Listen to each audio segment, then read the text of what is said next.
कहते हैं ना दोस्तों, जब भी देने वाला देते हैं छप्पड़ फाड़ के, वो कभी शिकायत करने का मौका नहीं देते।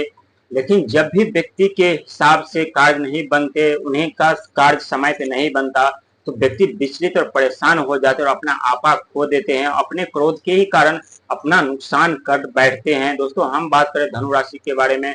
दोस्तों, जिस ईश्वर ने हमें इस धरती पे भेजा है, जिस ईश्वर ने हमें बनाया है, यदि वो ईश्वर हमें दुख दर्द पीड़ा में डाले हैं, तो जरूर कुछ न कुछ बड़ी सफलता, बड़े लक्ष्य तक हमें ले जाने के लिए वो पहले ही षड्यंत्र और रचना रच चुके होंगे। लेकिन इस षड्यंत्र और रचना से निपटना हमारा कार्य और हमारा धर्म बनता है, क्योंकि ईश्वर किसी के साथ कभी बुरा नहीं चाहते और वो सोचते हैं कि जिस लक्ष्य के लिए, जिस उद्देश्य के लिए तुम्हें हमने भेजा है, उस उद्देश्य और लक्ष्य को पाने के लिए तुम्हें मजबूत बनना पड़ेगा, संघर्षी मेहनती के साथ साथ दयावान बनना पड़ेगा, समझदार और बुद्धिमान भी बनना पड़ेगा, तभी तुम अपने लक्ष्य और मंजिल तक पहुंच पाओगे। ठीक आपके साथ ऐसा ही होने जा रहा है।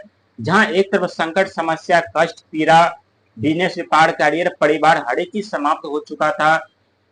ग्रहों की अशुभ दृष्टि, एक तरफ मान तो एक तरफ सम्मान, कभी सुख तो कभी दुख, यानी कि जीवन में चारों तरफ से प्रतिबंध लगने के बावजूद भी जो व्यक्ति अपने जीवन में निरंतर आगे बढ़ते रहे, उन्हें कामयाबी और सफलता तो मिलना तय है। लेकिन जो व्यक्ति अपने जीवन में संघर्ष और अपने दायित्व से पीछा हट जाते हैं, वो व्यक्ति अपने जीवन में कभी सफलता नहीं पाते। जो बार बार अपने आप को कोसते, हमेशा सवाल करते, हमेशा प्रश्न करते, हमेशा कुछ न कुछ शब्द बोलते रहते हैं, उनके भविष्य और जीवन में वैसे ही घटना घटित होती रहती। लेकिन जो व्यक्ति खुद पे विश्वास और ईश्वर पे विश्वास रख करके आगे बढ़ते, उन्हें सफलता जरूर मिलती है। ठीक आपके साथ ऐसा ही होने जा रहा है। दोस्तों, कहते हैं जीवन जीना इतना आसान भी नहीं होता और इतना मुश्किल भी नहीं होता। जब दुखों का आगमन होता है तो जीवन बड़ी लगने लगती है, और जब सुखों का आगमन होती है तो जीवन छोटी लगने लगती है। लेकिन अब आपकी जीवन छोटी नहीं बल्कि सुख सुविधा साधन के साथ बड़ी होने वाली है।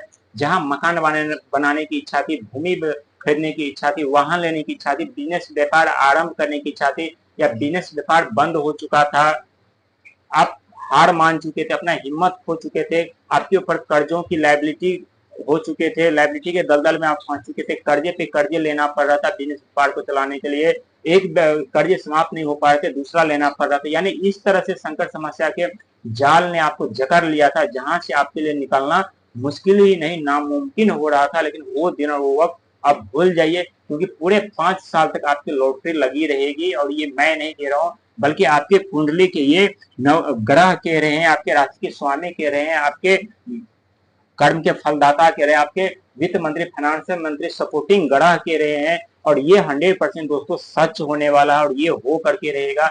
आप यकीन माने या न माने, आपके भाग और भविष्य दोनों बदल जाएंगे। आपकी हर एक मनोकामना, हर एक इच्छा पूर्ति होने वाली है और ये सच साबित होगा। क्योंकि एक तरफ 8वें घर पे देवगुरु बृहस्पति का आगमन, सबसे बड़ा संयोग तो यहाँ बन रहा है, क्योंकि 8वां घर जो होता है कि गुप्त शत्रु का, गुप्त रहस्य का होता है, गुप्त ज्ञान का होता है, एक्सीडेंट का होता है, दुख दर्द पीड़ाव का होता है। और यहाँ पे देवगुरु बृहस्पति की दृष्टि डालने से जितने भी दुख दर्द पीड़ा यानी आपके 8वें घर में, तो पूरे जल करके राख होने वाले हैं। दोस्तों, कहते हैं देवगुरु बृहस्पति की दृष्टि से गंगा जल की तरफ पवित्र होते हैं। जिस भी अशुभ और अपवित्र जगह पर घर पे उनकी दृष्टि पड़ती है, उस घर को पूरी तरह से पवित्र और शुद्धिकरण कर देते हैं। वहीं राहु महाराज की तीसरे घर पे, पराक्रम के घर पे भाग दौड़ यात्रा करवा रहे हैं, संघर्ष मेहनत जरूर करवा रहे हैं। लेकिन इसके साथ साथ नई अपॉर्चुनिटी, नए मौके, नए आइडिया, नए ज्ञान, नए लक्ष्य, नई सफलता की ओर भी आपको लेकर के जा रहे हैं। लेकिन आप गौर नहीं करते, आप ध्यान नहीं देते।